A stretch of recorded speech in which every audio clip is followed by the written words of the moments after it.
Todd Klingler for sharing this. Cherry blossoms along the railroad tracks there. That's a gorgeous shot with the backdrop of the blue sky.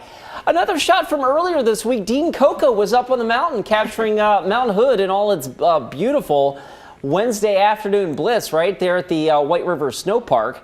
Still a good amount of snow there to go playing in, right? There's a live look up at Timberline. I don't know that we'll add much to that this week, but that's a pretty pre-dawn sunrise shot, right? We've got about 20 minutes or so before sunup, or a little less than that now, 15 or so. 50, last check at PDX, 48 in Tigard as we go south into the Willamette Valley.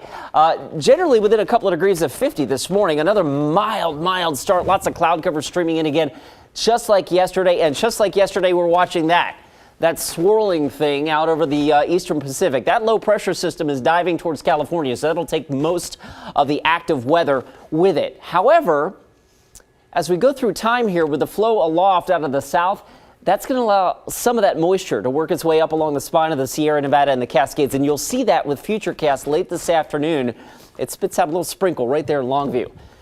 Don't get too fixated on the location and the time of that. That's just kind of an indication that the atmosphere is getting a little more moist late this afternoon and especially tonight. So I don't know that, that's necessarily going to happen, but later on this evening, we do see a round of showers and thunder showers developing in the southern Willamette Valley and along the Cascades. And our modeling does lift that north into the Portland metro area overnight and early tomorrow morning. So that does bring us our next chance for some wet weather late tonight and early tomorrow. And in some cases, if you get stuck under a thunder shower, that could produce a fair amount of rain. I mean, look at that little bullseye there around rhododendron. 87 hundredths of an inch of rain.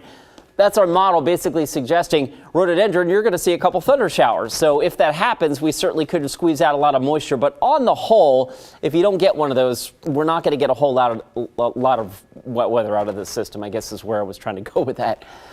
Today, another mild day. By noontime, temperatures in the Willamette Valley and the I-5 corridor generally around 60 degrees.